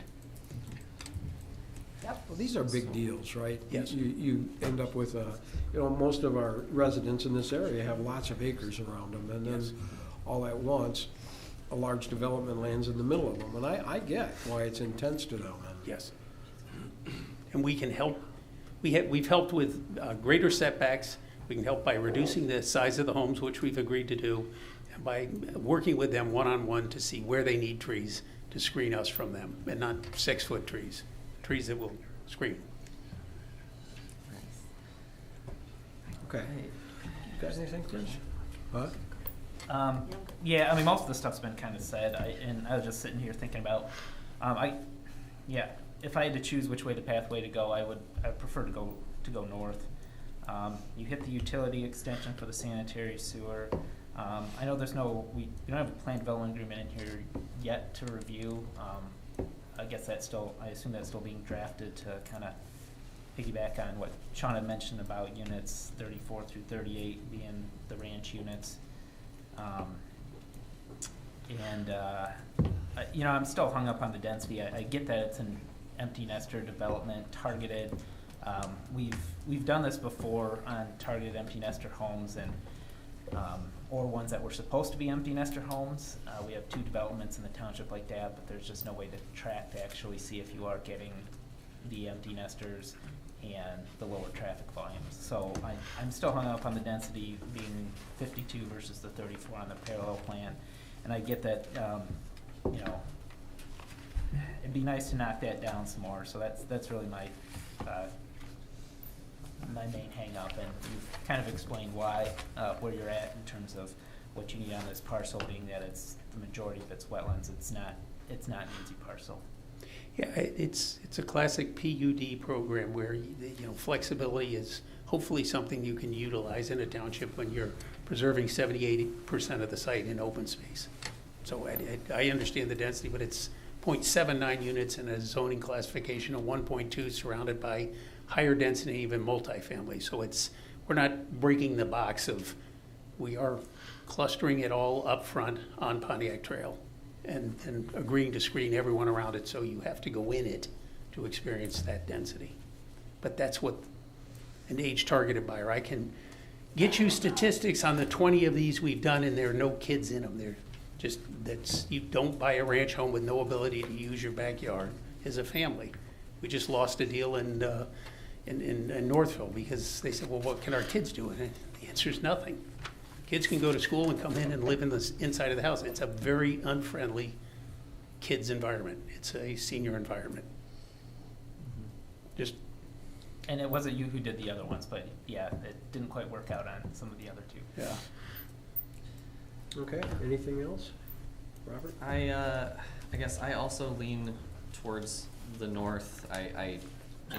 If it's not gonna actually connect all the way to the rail trail, then the south doesn't do a whole lot for me. Plus, when we're talking about the requirements of building all the way along your frontage, that cost is, and if you were to do a contribution instead, that cost should be based on what the actual buildable cost would be. So whether the bridge costs more or not, I mean, whether you build it or not, that contribution should be based on if you were to have to build that bridge crossing. So the cost element there, I don't really see the argument on.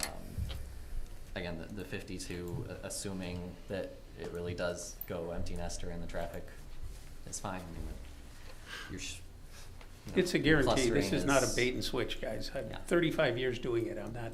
Ask any community we worked in if this is a single family subdivision masquerading as a age targeted. I beg you to talk to 10 different communities and say, did Robertson come in and hoodwink you and then build a single family? It's just not the case. I know it's not restricted, Yeah. but it just isn't. Yeah, I mean, I'm not a fan of the deed restricted route personally me either. either, so that's, I don't wanna go that way, but,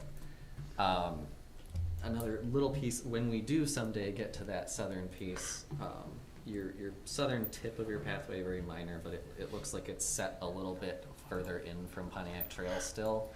And if we were to bring that right up to the, Okay. just taper, follow that right turn taper a Yep. little more, that gets the eventual crossing of the Kuntz property taking up less of their usable yard. Okay. Otherwise, my only other sticking point still is that we're talking about, you know, like these meandering pathways through the preserve as being, you know, I think that's being cited as part of your community benefit, right? Well, you in your ordinance asks for paths and preservation of paths and open space. So we are providing a path and a preservation of open space. It doesn't say you got to connect it to the. I understand True. But I mean, we can only do what Right. we have on our site, and we're doing exactly what you've asked. Now we've had lots of discussion on sidewalks and which way would connect more of it. Right, and that's, I guess, it's just that thing of, okay, so we have this great amenity here, but, you know, if people can't get to it to use it, I'm left wondering how valuable that really is. So, I mean, I don't know how you. But we can solve not that, do it. The but- neighbors would like it if we don't do it. Your ordinance asks us to do it, and we're trying to get PUD justification, so we're back and forth.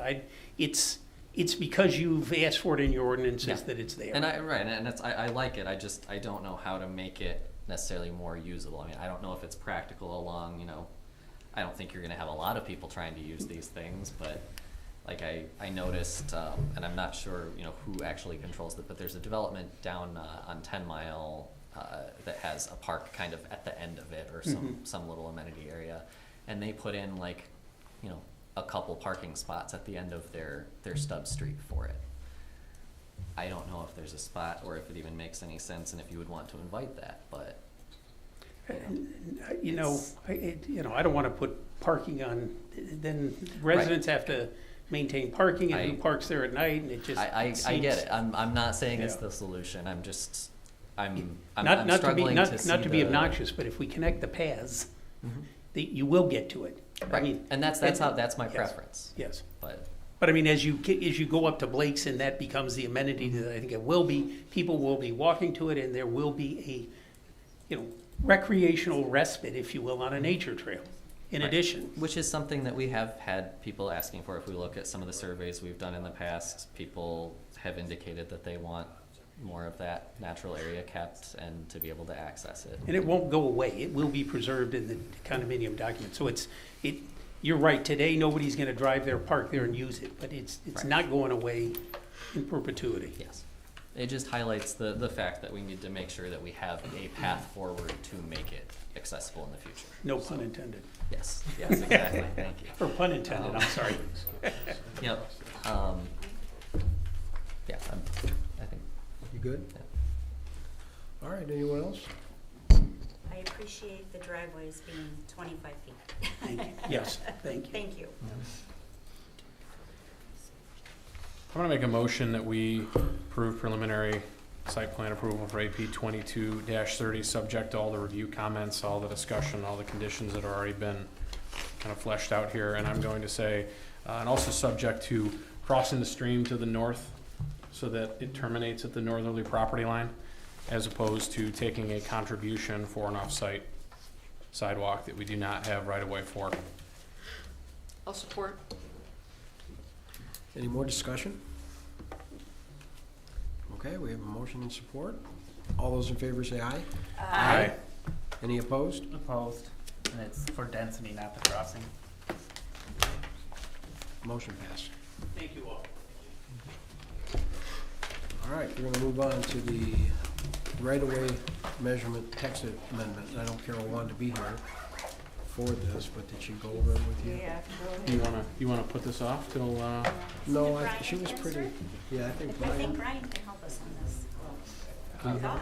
Yeah, I can certainly try. So, Neither of them were here last time. Carol was adamant about getting this passed. oh, okay. yeah, Carol feels strongly, but I also took a look at it and don't think that some form of for lack of a better term, thank you, an adjustment based on planned versus existing right of way is appropriate. We end up seeing people utilize different front setbacks as it is today. I mean, we already have some allowances built in for a different setback for those businesses that have parking in the front versus those who don't. You know, the buildings are going to fluctuate in terms of where they're going to be. So I don't know that we gain a lot by trying to build in complexity into the ordinance on these planned right-of-ways. My preference is to leave it as is. That's what she wanted too. She said this helps her. I guess I'm okay passing this for now, but I think I would still like to have some further discussion about alternative measurement systems in the future. Does that kind of make sense to anybody, or? Mm-hmm. No, I guess, what do you mean? So when we were talking about last month, the issue of, you know, changing from the existing right-of-way from the current measurement from planned right-of-way to the proposed measurement of existing right-of-way, if those roads, some of them we think will eventually actually have widened right-of-way, we wind up with situations where people may have built things that are at a setback that is now closer than what we may have intended it to be.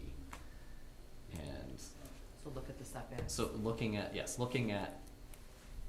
where does it maybe make sense to make some of those other conditional rules about setback distances to compensate for that. But as far as making the change for the immediate issue, I have no problem with, you know, removing the references for now to planned right-of-way.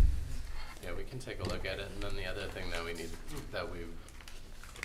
try to do when we have pre-app meetings is anticipate some of these issues. You know, if we know that the road is going to be widened, obviously we're going to advise somebody to set their building back farther, because you're going to lose all the space, and you're going to lose parking, and you're going to run into all these site complications. It's things like, I mean, we were talking how long about pathways. It's like, okay, well, if we say the pathway is located at the right-of-way line, and then the road gets expanded, well, then we're tearing out and rebuilding the pathway. So it's things like that too.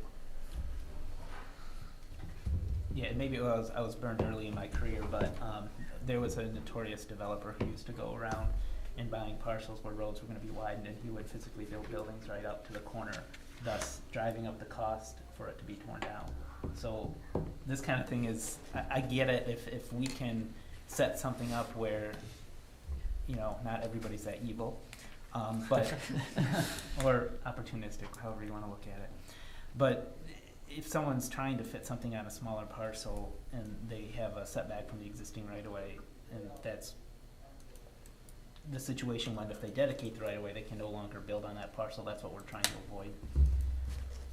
I guess I just don't want to, I don't know. This one's tough because I don't want us to be in a situation where we can't get some of the road improvements, or like Robert, you just said, we build a pathway and then all of a sudden the road widens and then we have to rebuild it, you know. I don't know. I don't know if there's a good answer. Yeah, I mean, she has a big concern with this being an open item, because there was a case that this became a big issue. And So- that's why I'm saying I'm okay with passing this now to alleviate those immediate concerns. I'd just like to not lose the discussion about how do we compensate for what we're now allowing people to build different things closer than what we currently allow. In reality. Send her an email and bring it up. Are you ready for a motion? Yes. I am. Please. I think this is the first reading, correct? Yes. Okay, I'll make a motion to introduce the ordinance number 01-24 right-of-way measurements, text amendment AP-23-65, to move it to second reading. I'll support. All those in favor say aye. Aye. Any opposed? All right, thank you.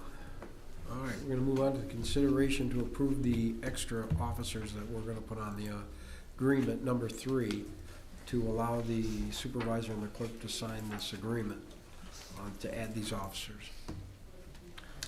One minor question, just the dates that are in here versus the actual start dates, are we paying for the increased costs from the effective date of the agreement or from the start date of the start the date, new right? deputies? The start The date. start date, we get a bill Very for good. their services. Okay. All good then. They're starting February 10th, you said? Yes, that's correct. Okay. We can change that, no problem. Right? Make a motion to approve the Oakland County Sheriff's Office 22 to 24 Law Enforcement Services Agreement with Charter Township of Lyon Amendment 3, and allow the Oh, sorry. supervisor and clerk to sign. Sorry, jumped the I'll gun there. support. All those in favor say aye. Aye. Any opposed? Aye. All right, moving on It to was this. Sean and Patty? I'm sorry. Oops. It was Sean and Patty, and I said aye, sorry. All right, this next one is consideration to approve the resolution for extending the temporary outdoor sales for restaurants and bars. Sounds great. I had a We're trying to get it permanent. one Yep. question that Patty, you might already be jumping in on it, but at the last planning commission, was that what you were Yes. tying in to make this permanent? Yes. Awesome. We're super This close. is just to extend it for now, Okay. but we think it'll be back here in a couple months. We're so close. Yeah. My Yeah. hope was that we had something adopted before we had to extend this, but we're so close that It was too close, so Yeah. we're just gonna extend it for a I year. appreciate Sounds that. good. That's But awesome. we'll bring the other one back that we've been working on for 6 months. Is that a motion? Well, Yep, that'll be I my, didn't know. I can make a motion. Awesome, okay. I'll make a motion to consider the approval of resolution number 2024-11, extending temporary outdoor sales for restaurants and bars, and this would be for first reading, correct? No, it's Oh, a this resolution. It's a resolution, oh yeah, that's Tonight. right, I'm Yep. sorry, That's you're right. okay. So that's my, support. All those in favor say aye. Aye. Any opposed? All right, we're gonna move on to the approval of resolution 2024-12, supporting the New Hudson Road abandonment. And Amy can tell you about this one, she's worked hard on it. Yeah, we talked with Road County, or Road Commission for Oakland County, and they just made a suggestion that we have the township pass a resolution saying that they support this action to go along with the application. I did want to point out one thing to you that this resolution will specify is part of that road is in the supervisor's plat, so the part outside of it will automatically revert to the abutting property owners. But in order to do that for the portion within the plat, we will have to undertake another process that we're getting some information on how that'll finalize. So even when Oakland County approves this, we still have to take some action internally as the Lyon Township Board. So we'll be coming to you with details on that process moving forward. Okay? Yeah, one question on the language, so it says if the township retains the property, it will be required to maintain it as a road with public access. But then there's the alternatively, the township can decline owning the road, and then that would revert back to the abutting property owner, so, The intention is to, okay. Do we need to do anything to make that? no, this is just gonna be for a recommendation going before Oakland County. That process has already been made aware to them, so. Okay. I just wanna make sure I don't want the road. Yeah. Unless you guys Yeah. have some Toll. grandiose plans, but I think it should just go to the property owners. I have a question. Okay. That house that's to the farthest right corner of the image? Here? No, farthest right. Oh, that's. Oh, that's yes. the church parsonage. Yeah. They Right. have access through the church parking lot. Right, so what ends up happening, thank you, what ends up happening to that little part that connects to New Hudson Road? Does that just go away? Like they can, I mean, they don't have to do anything with that. Like, they don't have to remove it, but Right. they just Yeah. don't have legal access in that location anymore, and will have to come off the Grand River. Okay, I just wanted to make sure that like, they don't, by doing this, we're not making them pay money to remove something No. or anything like that? No. Okay. And they're aware of this process that we're And- doing this, so. And there's no other, I mean, obviously we have the one that home that was demolished for the parking lot, but then there's nothing else? Nothing else on So- there. Okay. Yeah, none of the property owners have, and I assume we've talked to all of them, no one has any objections to this. Yep, they were all made aware of it. Okay. And they've all been given official notice through Oakland County that this process is going through too, so they'll have an opportunity to attend the public hearing. And in practice, once this is all complete, what actually happens, just so people know, like, I mean, does the signalization get changed, like what, Not unless the Or will it township just kind of wants to sit do it. there like this for a while, not legally being a road, but people will still kind of, They cut through from the end. right, that's, I'm kind of Yeah, thinking to the myself, goal like, on doing this was to encourage other development. So the goal is if we can get that parcel, there's interest in some adjoining property owners to acquire some of that new land that would help them develop something bigger. Then obviously you'd be addressing where that road is because you'd have a development going in there. Until that actually happens, I think it's gonna kind of sit as is and people are still gonna be utilizing it. But at least then a project can start at any time and then be addressed rather than having to go through this whole process before something can start. Reggie, no, gotta- you have to gotta leave leave those those open, doors it's an open. open meeting, thank you. So Just there's that. not, like, you're not looking to put any kind of barricade in that? No, or we anything wouldn't like do that? anything like that until a Okay. development was actually gonna move forward. It would Okay. just be. Functionally, this removes a barrier that if that this corner could be parcel redeveloped, and maybe they're gonna make their own barrier by building a building there, but that's the hope, right, is that Yeah. we're making it more feasible for them. Ready for a motion? I'll make a motion to approve resolution number 2024-12, supporting New Hudson Road abandonment as presented. Support. All those in favor say aye. Any opposed? All right, now we got the consideration finally to approve the intergovernmental agreement between South Lyon Community Schools, Green Oak, City of South Lyon, and Lyon Township for our senior center program. This was a rough one. We got it fixed, we got it right, and the amounts didn't change. The things that did change is now the school board, which I agree with, has a voting member on the executive board, which is a good thing. We're using the school, so I think that was good. I was able to have the superintendent be the person on it. So now we'll get good say-so right away, and I think we got a good agreement here. And I was so, I made him sign it before I came here. So they've agreed already. Well, thank you. I was gonna ask, yeah, what changed, but then, good highlight there. All right, I'll make a motion to approve the intergovernmental agreement for the senior center. I'll support. Okay, all those in favor say aye. Any opposed? Perfect. The last one is a yearly fireworks display for Walnut Creek Country Club. And I do believe they do it every year, right, Chief? And everything is good with what they have.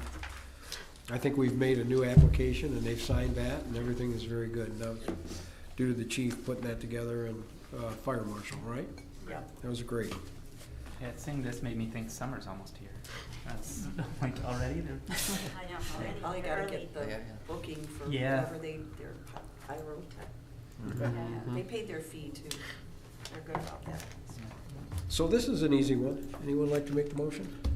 I'll make a motion to approve the permit for the fireworks display to Walnut Creek Country Club as our fire department recommended. Support. All right, a motion and support. All those in favor say aye. Any opposed? All right, now we're gonna move on to H.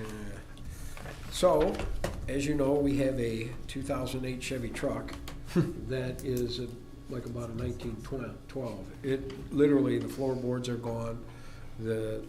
It's rusted out completely. It's dangerous to drive it down the road.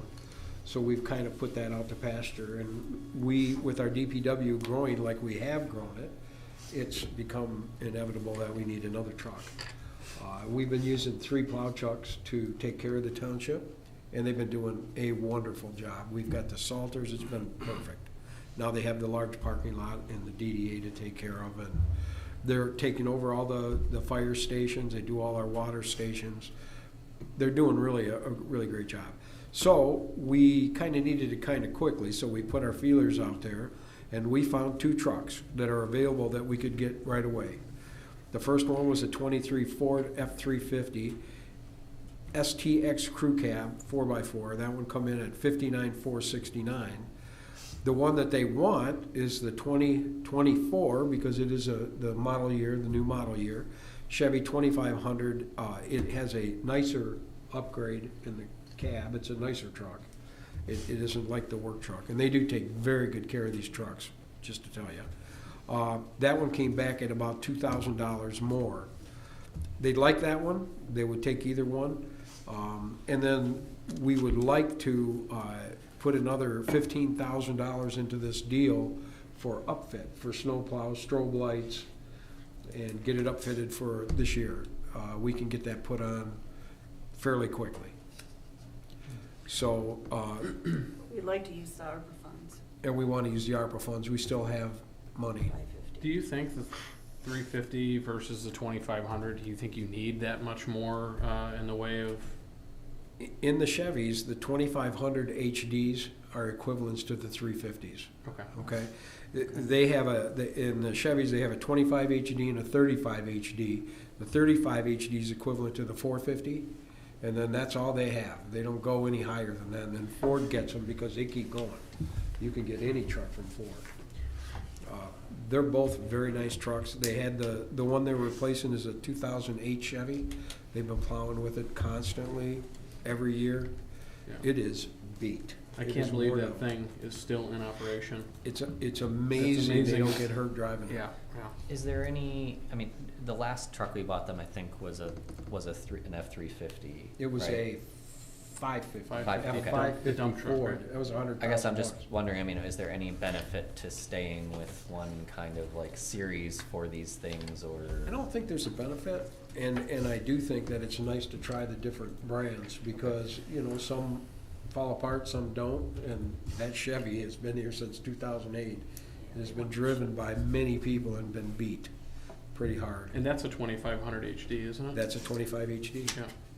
They've had salters on the back of that thing, plows, and they use it every year, pulling trailers for elections, and it's been a John, workhorse. Which one do you recommend?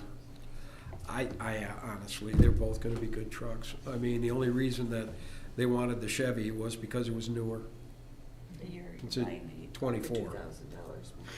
Did you say Yeah. that the interior is a little bit nicer? It is a little bit nicer. I feel like if you are in that truck plowing, that's a tough job, and if it's even the slightest bit more comfortable for our DPW to, you know, when they're taking care of the township and they're maybe working at, 4 o'clock, 5 o'clock in the morning or late at night, I'm in favor of if it's a little bit nicer and it's a newer vehicle or a more recent calendar year, I'm in favor of the Chevy if that's what they are asking for. Well, he'd like it, and the guy the head of our DPW is a Ford guy. I mean, he has all Fords in his, and he said that, this Chevy is a nice truck, and the Chevy has a little nicer interior than the Ford. The Ford is more of a work truck, and it's just an upgrade in, interior. But I like the model year. And it's a little newer. Yeah, this one's been around, a year. What's your amount for the Chevy? The Chevy is coming in at 61,529. And then, we think we can get it upfit for about 13,000 in that area, but I'd like 15 because they always come into different things where they'll add an extra light, and I do think it would come in less than that. John, how much was the Ford? The Ford was 59,469.38. Did you guys get this memo? No. Oh. Brian just added it. I am so You sorry. could just gave it to all of us as a copy. thought we She made had it. copies of the other stuff. No, you didn't put it in the packet because you were adding it to. Oh, man, I am so That's sorry. right. That's why we need to know what the You price. guys, I thought you had this. Here, go ahead. You want to take a look at it? No, I just scribbled wanted to get on the it. numbers. No, I'm So good. that's the Chevy and the I'm Ford. very sorry. And the Ford was how much you said? The Ford, 59,469.38. 469. Go with whichever one's more comfortable, because snow plowing will beat you up. It does beat you up. So let's make a motion to approve the Chevy at 76,529 even, or 530 even. Let's do that. Support. As a not to exceed. And not to exceed, whatever, not to exceed. So $76,530, not to exceed for the Chevy with the additional equipment for plowing and lights. Support still. And that'll be Okay. ARPA funds. Yes, ARPA. ARPA. How much do we have left? Man, I am so sorry. Oh, that's okay. I didn't I even really think about it because I screwed that didn't, up. I wasn't sure what we were doing tonight when you added it, so. that's Okay. Because we got a Okay. bonus. No, you could just 'Cause we tell us. spent- We wrote Well, it I down. can get that, but yeah, we're gonna get that too. Okay, so Okay. That was me and a support by Sean, so all those. Okay, so all those in favor say aye? Aye. Any opposed? Okay, thank you very much. Yeah, he wrote this on here too. It's time to replace the 2008 Chevy. The vehicle has approximately 95,000 hard miles, rust through the body and rusted through the floorboards. I'm gonna respectfully request the same thing we did at the fire department, that we never use vehicles that are even remotely, and I know we're trying to do this to be good stewards of a dollar, which we always are, but I appreciate them using it that long and for that far, but we need to not have any more vehicles like that in our fleet. I know, this one was bad. Yeah. Okay, so now we do have a closed session. Are we still doing the closed session? Yes. Yeah, I'll make a motion to move into a closed session. This will be consideration of a closed session to discuss a written attorney-client privilege communication in accordance with the Open Meetings Act, MCL 15.268H. At 7:51 p.m. Do we have a second? Support. Okay, will please call this by roll. Patricia Carconi. Yes. Michelle Cash. Yes. Stick in here. Sean Yes. Neal. Christopher Enlow. Yes. John Dolan. Yes. Robert Swain. Yes. Lisa Plates. Yes. Are we coming back? Okay. I don't think so. I don't think we're making a decision. We'll just do adjourn.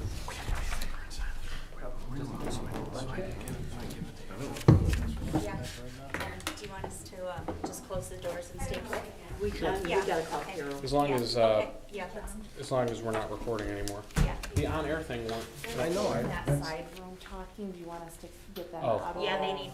So do we wanna go into our other room? Yeah, let's go in our room. Let's just go in the other room. Yeah, let's just. Okay, I just wanna make sure.